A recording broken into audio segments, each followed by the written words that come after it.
Bonjour peuple congolais, ngai ndeko na bino Christian Bola bien maman, peuple mokonzi, peuple souverain. Toye ko yebisa bino makambo ya mboka pona situation ezali ko kende vraiment na lombangu penza. Yangwana toye to expliquer bino ba situation ya mboka. Soki to expliquer bino te muta ko expliquer ezate.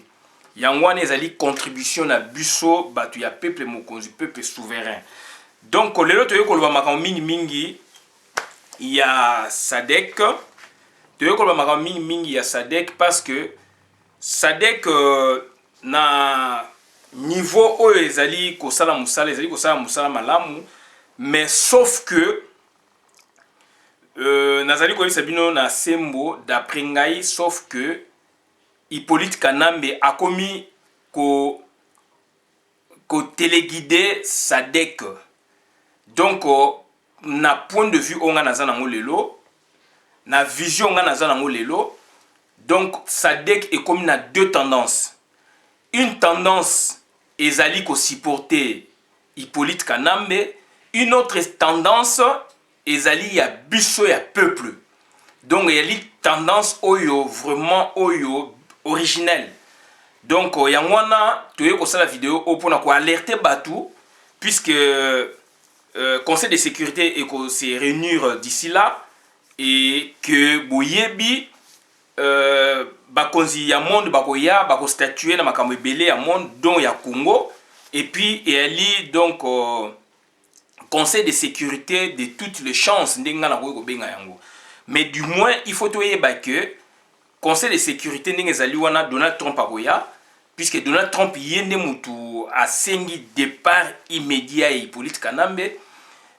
Donc on est expliqué bino kala, mais du moins bah observer puisque bah politicien na bino bah politicien bah salaki bah corps ya Saint-Sylvestre bah corps wana ezali ko renouveler donc à chaque fin de l'année automatiquement donc pouvoir en place et ni ko banini baliaki mbongo. D'où bango ta ba constater puisque ça mi kaneta mbula na ba chancellerie ta ba constater yango ba yoko mona ke non ba konzi donc ba politicien congolais na ba konjo bazali leo na pouvoir ba yokani pona ba teka mboka yango ko yokana wana ba yokana ki déjà année passée année écoulée yango ba seli bino FCC ba koma mutu moko.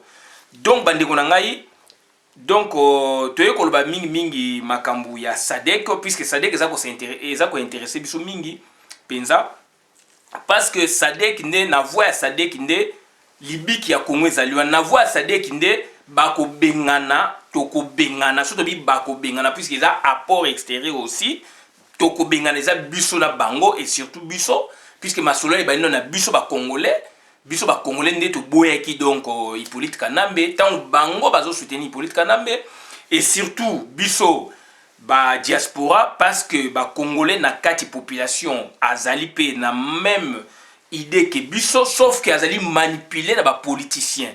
D'où ba politiciens on a des bango mutu ba pesi Hippolyte Kanambe beki mais population dans son ensemble ba lingi Hippolyte Kanambe te bazana même tendance que biso. Donc ça dit le problème qui est là c'est quoi? Donc lelo tozana na SADC o to tie espoir parce que biso to lobi to gangi États-Unis et yoki a Donald Trump et yoki babi fo mutu wana kende.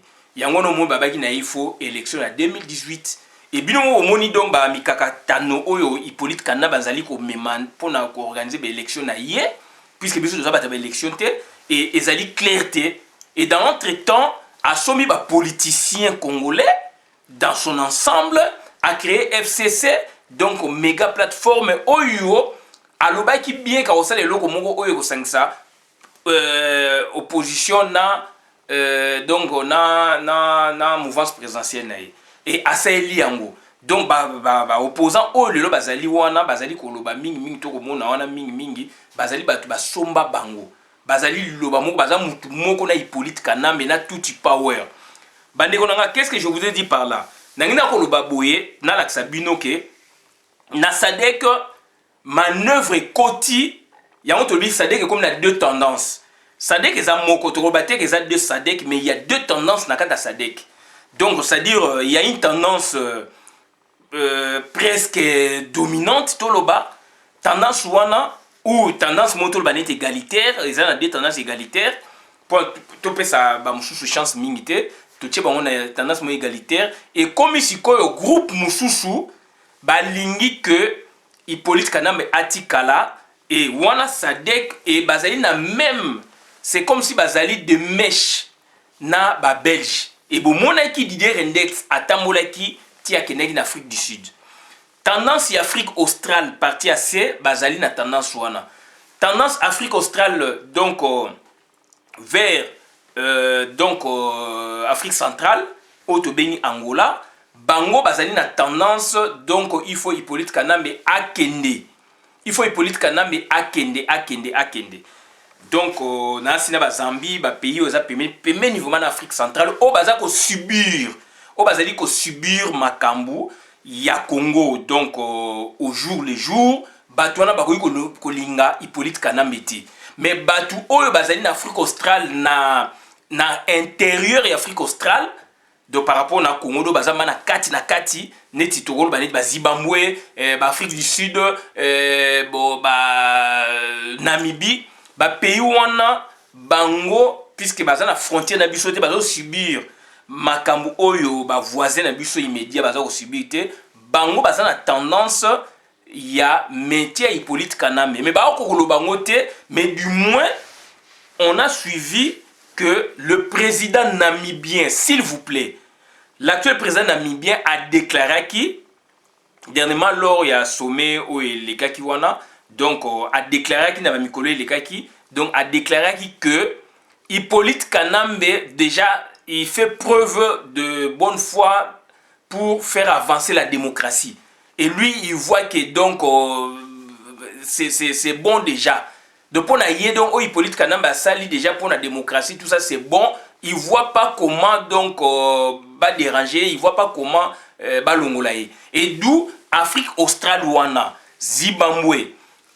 Botswana baza la même tendance neti na Angola mais tokoki ko tcha bango même zone Zimbabwe Afrique du Sud Namibie bazali belé ba Malawi bani ba pays wana ya se ba Lesotho donc pona bango mission na bango esi esili mission ba pesaki bango esi esili mais par ailleurs toyeba yango ndeko fungola mato yoka toyeba yango ke mission États-Unis a signé qui contrat militaire na Afrique du Sud pardon a signé contrat militaire na ba pays Afrique australe ya Sadek donc Afrique australe a cité a signé qui contrat militaire na Angola a pesaki Angola imperium na mars avril année passée toyebisa ki bino na ba vidéo donc ezali ko laksa nini donc États-Unis déjà ezali a préparé qui États-Unis a Donald Trump il faut tout préciser puisque il y a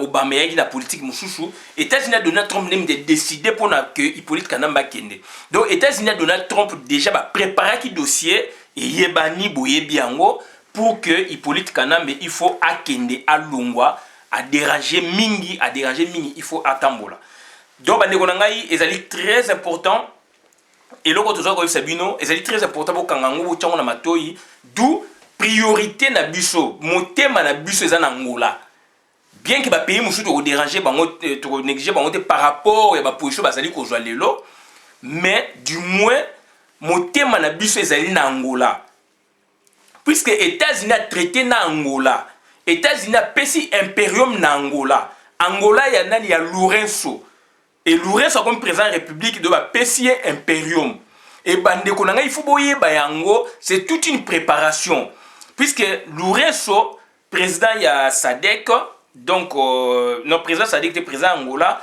et puis Moutou azali ko piloter politique donc ya Congo azali ko piloter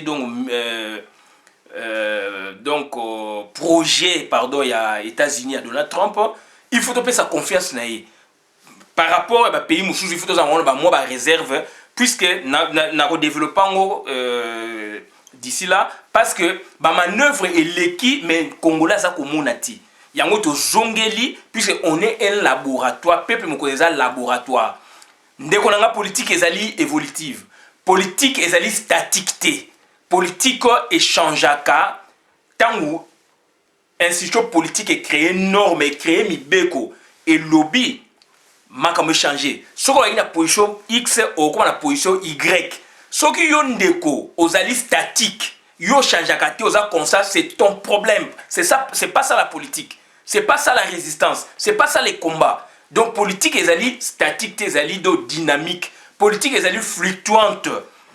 Politique ezali mouvante. Il faut qu'on ait politique place ezali kokende. Soit au soutenir ango, soit au soutenir ango te mo pesi ba critique na yo. Mais politique ezali te ke loko la béton armé ndenge telema boye ngai nazali boye na bouger te. Alors béton armé aussi na ba intempérie na ba mupepeto komona ba béton eninganaka eliamaka. Donc au cours des années tout le monde a ke ba béton pe mususu kwei. Donc c'est que on vous dit ezali vérifiable, ezali véridique. Donc c'est-à-dire to yarate to lobake. Donc moi je change pas de position, naza constant en politique, il y a pas de constance. Politique, il n'y a pas de constance puisque la politique est fluctuante et mouvante. Donald Trump a causé Mikano. Mikano on a causé ekoningisa ba parti mingi ya monde, ekoningisa monde, ekoningisa ba parti politique, ekoningisa ba pays. Donald Trump a accueilli na donc Kim Jong-un.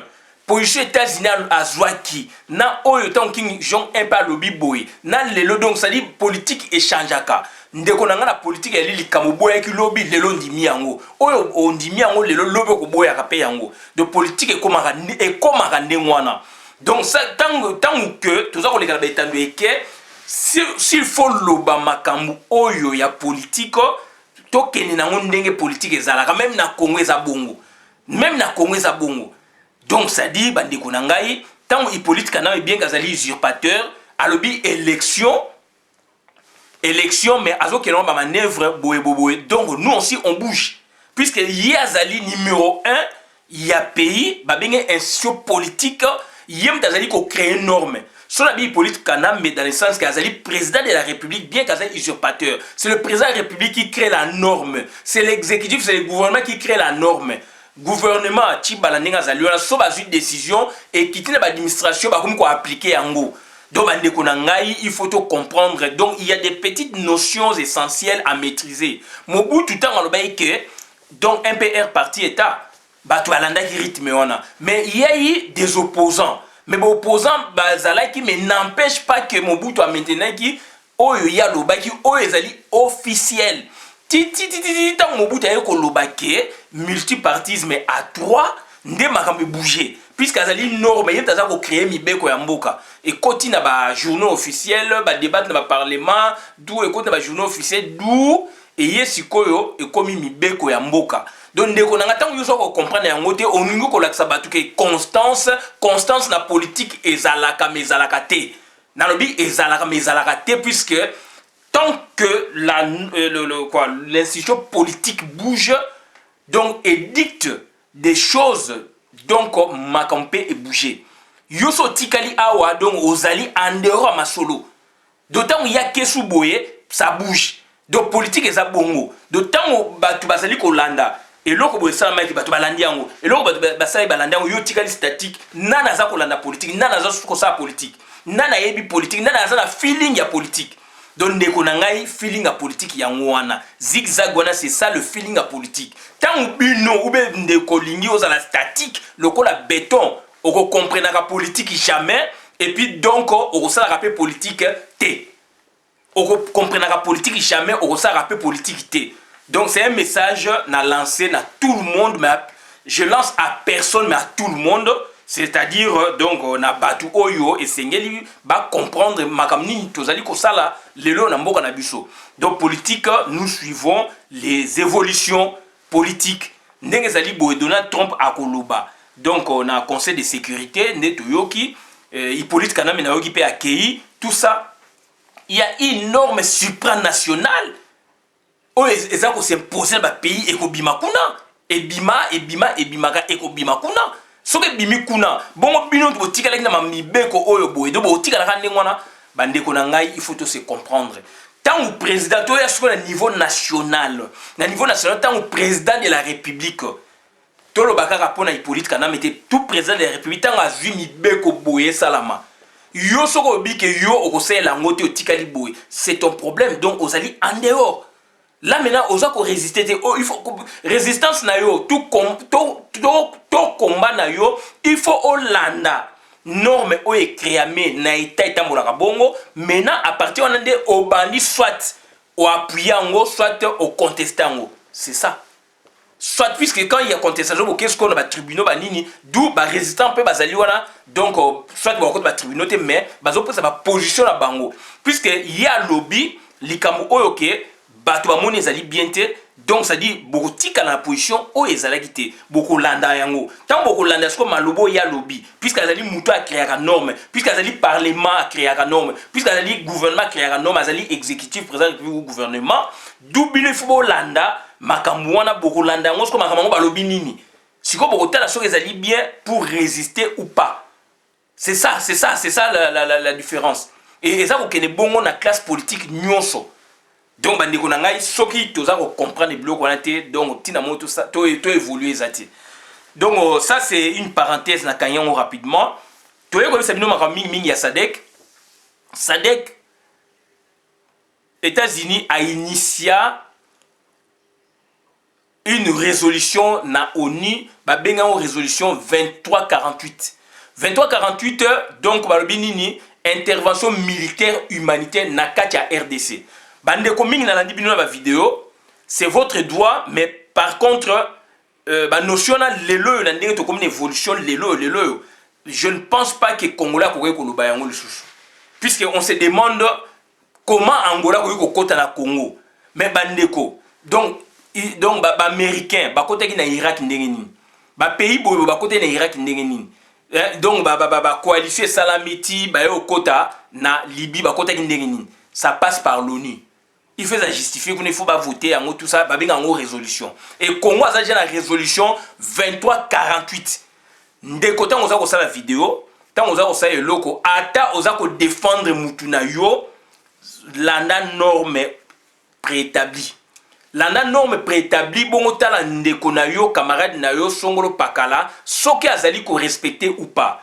Ou alors défendre alors donc qu'on se référer na ba biloko esengélité ya mboka donc défendre aveuglement c'est tout puisque donc quand tokolobake a Angola kokota ndenge nini pour ba question na omona na kolanda eza kozonga mingi Angola kokota na Congo ndenge nini donc vous remettez en cause c'est votre droit mais du moins je vous dis ça fait une année aujourd'hui donc il y a une résolution 2348 oyo ezali kopesa oyo États-Unis mta initié yango donc ezali donc voté na Conseil de sécurité à ONU depuis l'année passée oyo pesa Angola donc fait vers à côté na Congo parce que il y a donc urgence il y a une intervention militaire babingo humanitaire voilà on fait la politique tout ça religion on fait la politique quand on fait la politique il faut avoir des tactes politiques aussi il faut avoir des réflexes aussi politiques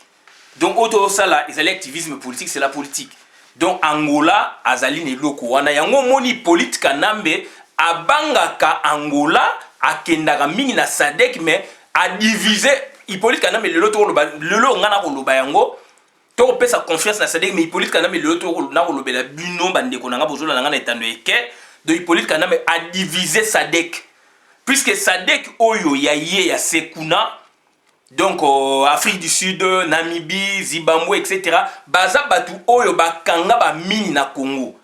Angola bien sûr akanga pe pétrole, mais Angola du moins situation est changée ma casse puisque élection il y a donc Lourenço a comme sous président il y a MP là donc azana pouvoir total et global en Angola. Pour les bossa il président république il président parti te siko azu makam nyos tout en main.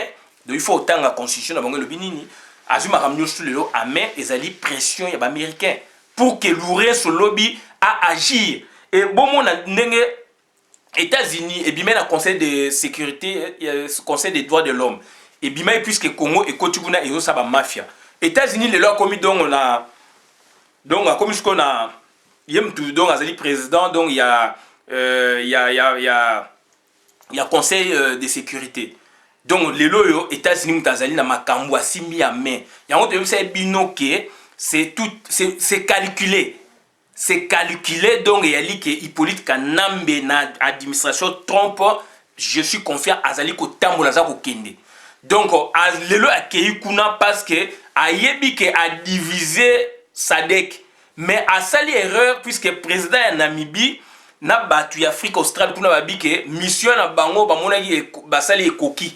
Et puis babi ke donc président ya Namibie vraiment lobi que donc Hippolyte Kanambe pour lui donc qu'est-ce qu'on doit lui reprocher puisqu'il a installé la démocratie, il a fait ceci, il a fait cela. Donc on a yé azali le moment reproché été. Donc raison pour laquelle Omoni donc Lourens aussi de son côté à l'obaki que Bazo Senga na Congo va organiser des élections transparentes, démocratiques, etc.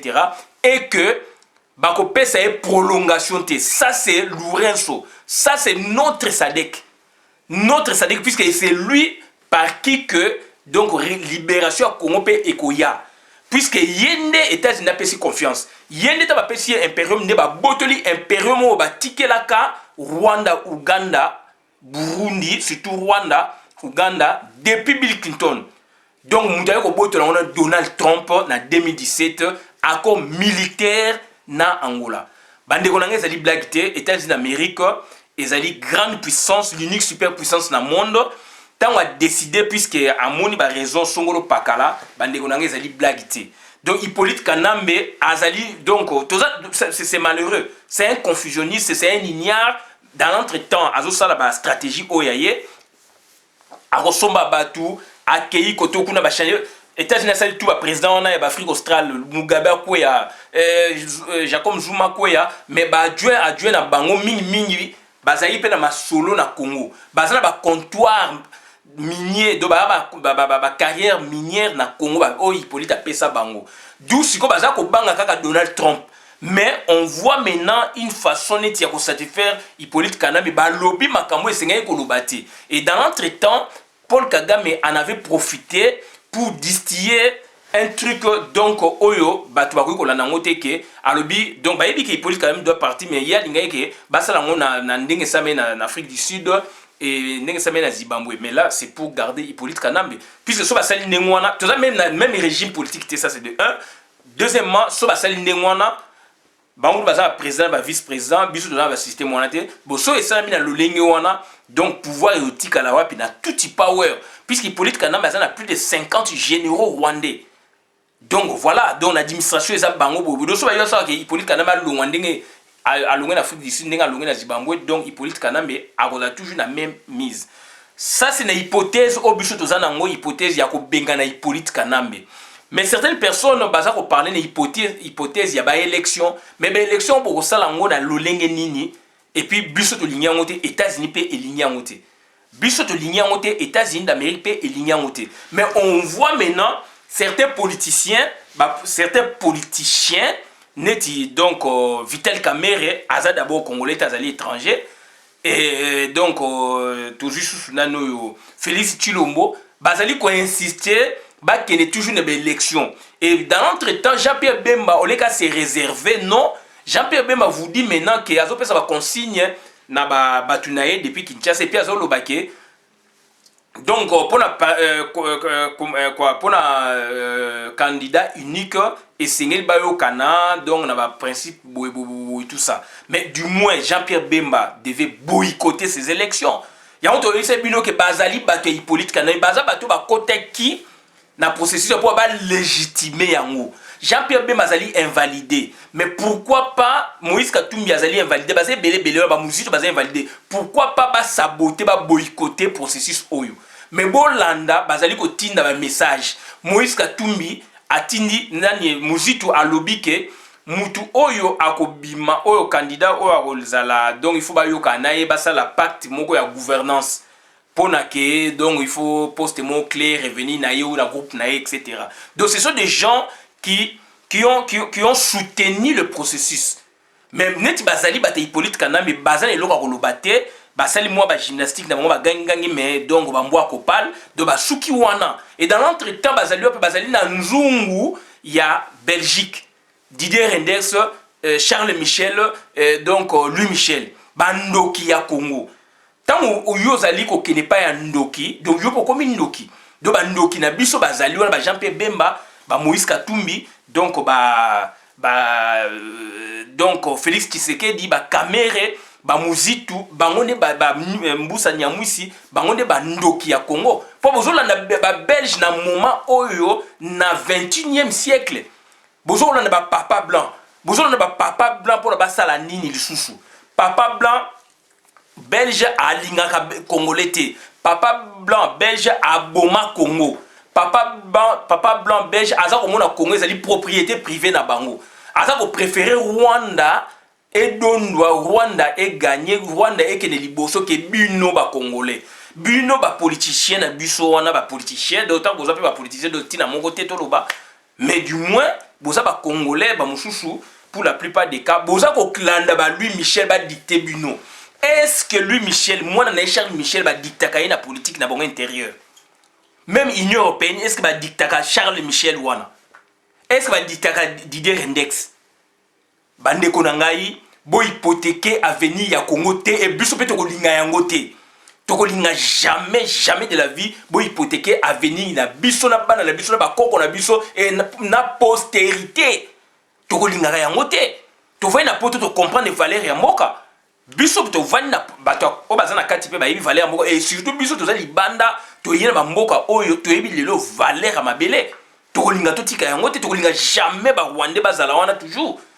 Donc il y a vivre neti batu ya mokili mais avec condition singeli pour ba kota ba vanda mais il y a ba kangati ba kangi ba politique na biso donc mobimba donc biso le quoi esclave na bango na kata mboka na biso durant 20 ans et puis ba politicien bozali ko appuyer bango nous disons NON donc sommet à Vinduk Hippolyte Kanambe aboyi sommet Angola à quel sommet à Vinduk puisque à corrompre le président wana, à corrompre le président sud-africain, à corrompre le président zimbabwéen, à corrompre le président namibien. Yangono Monisco ke a kendaki na sommet wana.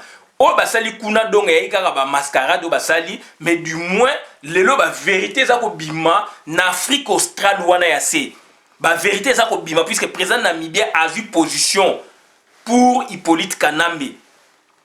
Donc Namibie, Afrique du Sud, Zimbabwe, Malawi, mboka na tout babi mission na bango o ba pesa ki bango et sili. Dans l'entretemps, bota la Greco donc di solo bango ba sali do ba bimise bino nan ba bimise bino.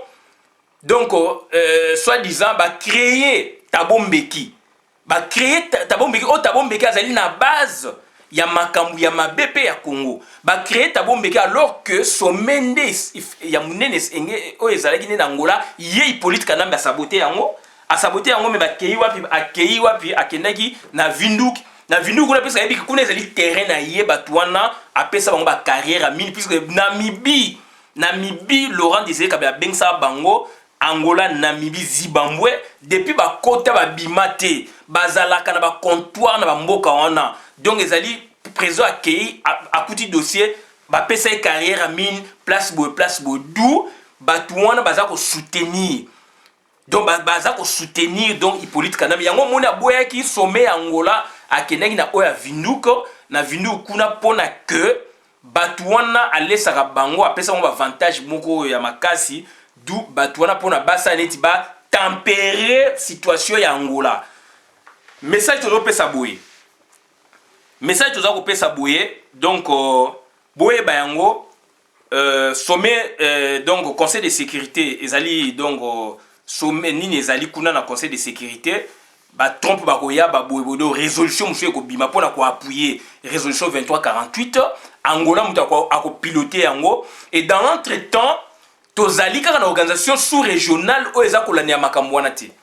Tozali na Surgel bien que Surgel ezali ming eza zone à Grand Lac. Bon zone à Grand Lac ni tandi na mo pezo za ba pays wana nyonso Afrique centrale, Afrique australe moi mukena ba nini. Mais eloko tozali tolingi koloba mingi donc CEMAC. CEMAC ezali wana do communauté économique et monétaire de l'Afrique centrale. Donc Angola vraiment zalaka te mais Congo Brazza zali, Gabon azali. Tchad azali, Centrafrique azali. Ba pays wana to compter na yango. Baza ba pays mingi baza ba frontière na biso excepté Gabon.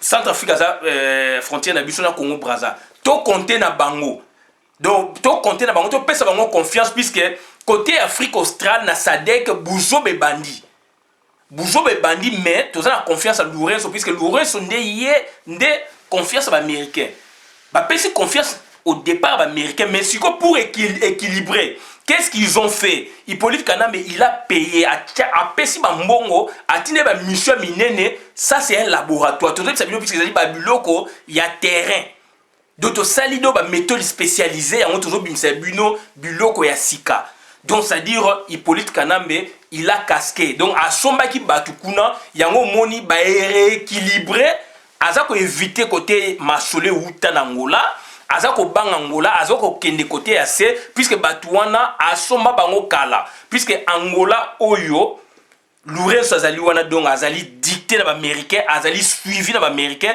ba bêtises les amingité par rapport na Zimbabwe par rapport na Namibie par rapport na Afrique du Sud par rapport à pays wana c'est d'où ba pays wana c'est ce que Hippolyte Kanambe neta yi bango bien a temi solo yango moni ba langage ba tuana e bandi ko changer et na lure oyo soki ba longo Hippolyte Kanambe te donc bokomona ke donc tendance e ko koma pour Hippolyte Kanambe likamuto zali ko yebisa bino lelo yango wana donc to faire attention ba ndeko nanga to faire attention ba tuti pawe ba linko longwa te baza ko multiplier ba stratégie pour na batikala et leur but c'est quoi leur but ezali nini il faut to dépasser cap à le 23 pour na que transition salama étant transition ko linge salama groupe politicien na bino comme ma bouminene comme na mbongo banda ku partout ba misolo ba vieux pamba donc ba politicien na bino wana bango lobby kufa mona passe nde balobaka bakolobake bango balingi Hippolyte Kanambe tikala et boyokaki yango F bazayi balobaki yango boyokaki yango F bazayi balobaki yango FCC ba groupe wana tout ba parti wana tout ezali ba parti à FCC boyokaki F bazayi ba alobaki yango et ba ndeko na ngai il faut tozala très malin puisque batu wana bakoya na logique oyo Belgique ezali ko guider bango Belgique a été comme on a batouana c'est à na Congo Brazza donc à na Angola Congo Brazza Angola et Kosimbate puisque les Américains baza ko landela côté na kitoko côté Afrique australe a kuna tout monde net message leki je pense il y a les cas qui moi si ma mère donc déjà ba consigne ba téléphone ba nine a ko se rendre compte na makamu oyo et salami donc ba message côté kuna leki ba Didier Rennes bazo me ba toujours na élection balingi tu na dialogue ba dialogue moko bima boye na dialogue wana tango ekoya sikoyo ye asali FCC batu wana mingi ba politicien to bega ba politicien oyo communauté internationale ba ko reconnaître bango bazali bata FCC bien que baza ko loba baza ko opposant lobby ba ko loba nini biso to lingi donc to continuer na Hippolyte Kanambe donc eloko wana yango tozo senga vidéo bo panza yango makasi réunion ezali mercredi bo panza yango kota tina conseil de sécurité.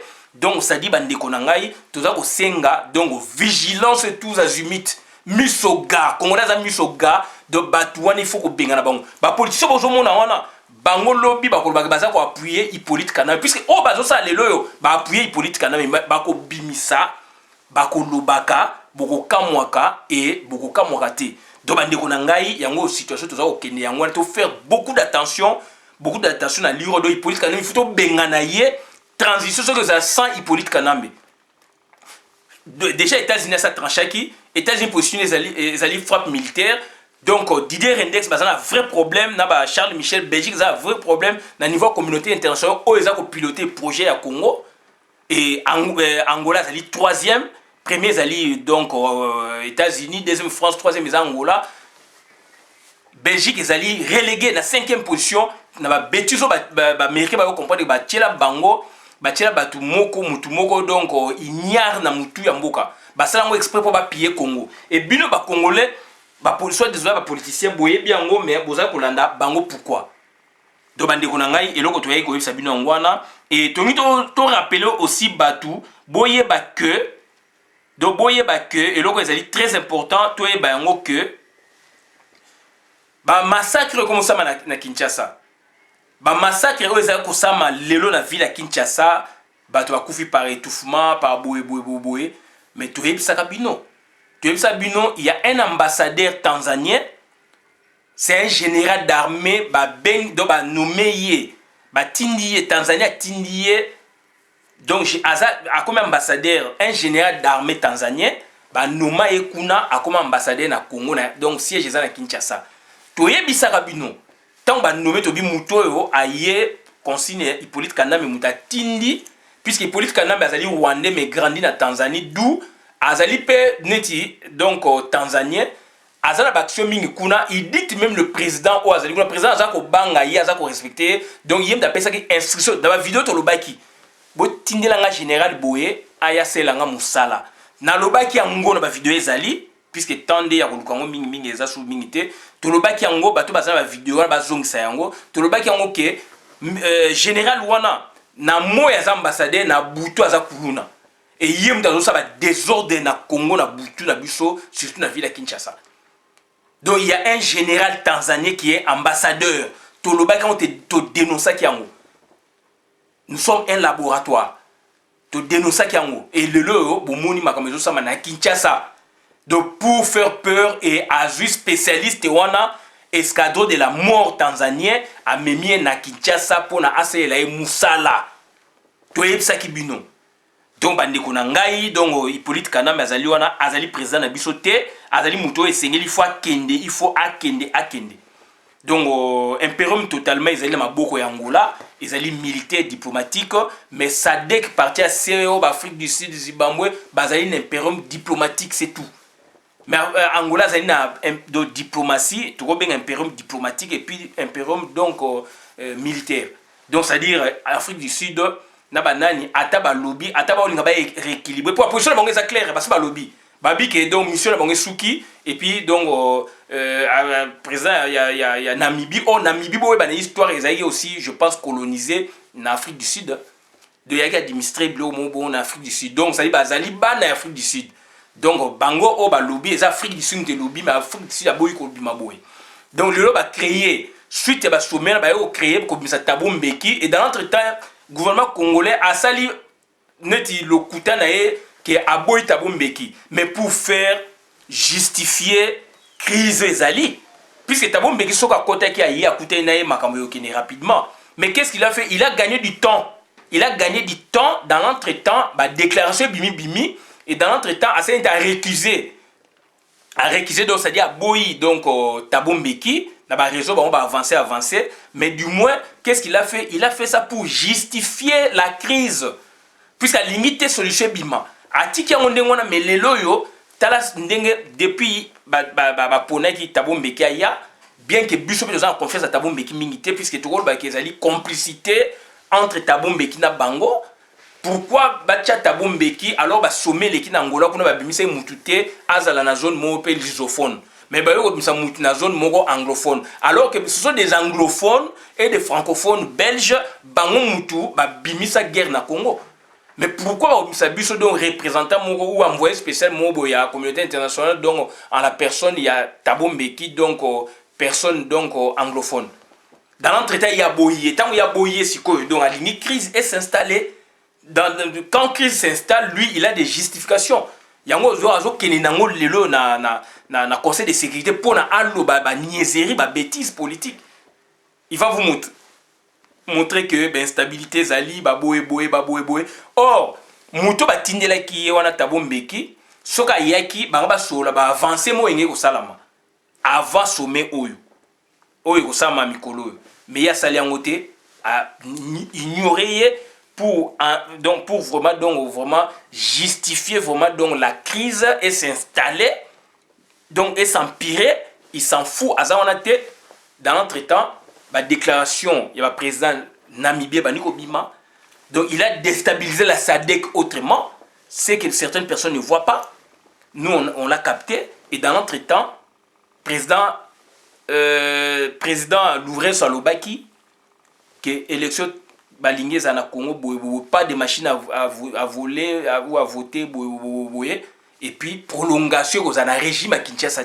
Ça c'est président Louvrens so ba pesa impérium dans américain. Dans gendarme du monde. Mais dans l'entretemps, na Namibie, président namibien juste après sommet a eu sa position moko boy. de comme neti deux SADC na kati neti deux tendances na kati ya SADC. Tendance lusophone oyo ba américain baza ba pesi pifo et na tendance anglophone. Donc pourquoi? Et dans l'entretemps, Babimisi envoyé spécial donc voilà Thabo Mbeki, ya boy Thabo Mbeki pour installer Bani dans l'entretemps Didier Rendes ba continue à CCC wana. Pourquoi? Donc il a fait exprès s'enliser, faire installer la crise davantage, empirer la crise davantage dans l'entretemps pour donner place na ba Didier Rendex au baza ko appuyer bango ba kota siko neti ba médiateur. Voilà les schémas. Dans l'entretemps Didier Rendex ko tanga koti na ba tuona pour amener quoi les dialogues, pour amener quoi ba politiciens ba sangana à sangisi ba na Belgique pour ba en Afrique du Sud et en Afrique du Sud kuna pour faire quoi? Dans l'entretemps Hippolyte Kanambe bayoka na bien Thabo Mbeki sa neti na Thabo Mbeki bayoka niti. Bande ko na suki wana na beti sete makasi. Donc, manœuvre Zali l'Afrique du Sud, manœuvre Zali na Zimbabwe, manœuvre Zali na Namibie, bande konangai, bakolonga te, pouvoir impérium, et Zali na kata SADC, bien sûr, mais Zali na Angola. Au départ, c'est l'Angola qui a signé l'accord militaire avec les États-Unis d'Amérique pour finir ba bêtise wana. Donc, Kagame Azali, donc, infiltré, na kati na bango, Azali donc nani donc Azali et donc pièce na ya Hippolyte Kanambe na kati pona me ba élément ayoki aya yebisi Hippolyte Kanambe caméra ayoki côté na opposition aya yebisi Hippolyte Kanambe et on ne comprend plus rien. Il y a des gens oyo ba na yebite so ba comprendre caméra pourquoi dans nos trucs mais baza ko memaye partout alors caméra sali ba aventure ya ba aventure. Ba maman aventure na opposition zongisi biso sima et ba politicien au bino boza ko landa bozo pesa confiance baza ko memela bino kanam Kamere et dans l'entretien Kamere bo moni o makambu ya sala loba to loba pe mais yé politicien na bino fati na bino aza ko memaka e partout. Donc eloko ya zo sala batu toza ko loba yango congolais to ko zongisa ka biloko wana ba parti politique mingi après libération et kokufa na Congo. Tout ça, ça fait 3 ans, hein, vidéo Zali. Hein. Donc, bah, parti politique et kokufa na Congo. Donc, autant l'éviter, à ça, mais non, mili. Donc, bonjour, mais donc, nous opposants, ou vous comprenez, ou vous ne comprenez pas. Et bon, ça, on a banana, bateau, peut ba yebi makamongo ko le kabino. Bateau ba yebi peut baza ko comprendre, pe ndenge mon abino. Bateau peut baza ko comprendre moins que bino. Bateau ba ko comprendre nini, donc le mieux-être social et ça. Et bino bo ça makamnanko puisque vous allez à l'abri. Y a pas makam belé. Voilà la situation où Hippolyte Kanambe sali batini même Thabo Mbeki au buso même tous en confesse makasité pour à traiter crise wana en attendant boye yé aboye pour faire installer vraiment crise vraiment comme ça yé azo ba justification dans l'entretemps après ce passage à créer artère moko diplomatique na Didier Renders à outi Belgique à sali boyoti Afrique du Sud qui a créé ça c'est Hippolyte Kanambe puisqu'il a bloqué Thabo Mbeki, alors Thabo Mbeki soka yaki Didier Rendes sangay koyati. Voilà ba manœuvre dans l'entretemps, tant il a bloqué Nengwana a créé artère diplomatique Didier Rendes a tamboli en Afrique du Sud. Dans l'entretemps, Didier Rendes précédemment a saini na sangé ba politicien na bino ba zongi kaka wapi na Afrique du Sud. Et en Afrique du Sud, on a ba so nini dialogue. Et biso tous en voie dialogue té. Ya on a dit que donc il y a deux tendances na kati ya SADC où il y a deux SADC na kati oba keikuna il y a deux SADC mais ba kolo bango boete devant américain mais dans l'entretemps na zone de ba position comme ndenge mususu yango toujours ko il faut recourir aussi na nini na CEMAC ba Gabo bazali do ba Omar Bongo donc ba Ali Bongo bazali wana ba Sassou Nguesso bazali wana ba président il y a Centrafrique bazali wana quand même on est zone na biso et puis Angola aussi fait partie Afrique centrale dans sa grande partie. Ce que en Afrique australe, déjà la situation comme Iboui. De Torokene Wapi. Donc tout ça, ni pour Hippolyte Kanambe Atikala ou Batunae Batikala, ba solution moko intermédiaire à Masolo dans l'entretemps, tout power et ko bimaka na Congo te na lure oyo oyo ba créer artère diplomatique na Hippolyte Kanambe boyi koyamba tabombeki pour la crise est s'installer dans l'entretemps. Donc votre Didier Renders a bimi le cola donc mon centre papa blanc azako yana des généraux naie pour na tambola apé ça ba conseil muta créer monani c'est Hippolyte Kanambe et dans l'entretemps il était en Keneguna pour plaider pour sa cause ya maintien naie ou une solution alternative rencontrant leurs préoccupations donc mutu a tendance toujours à Hippolyte Kanambe.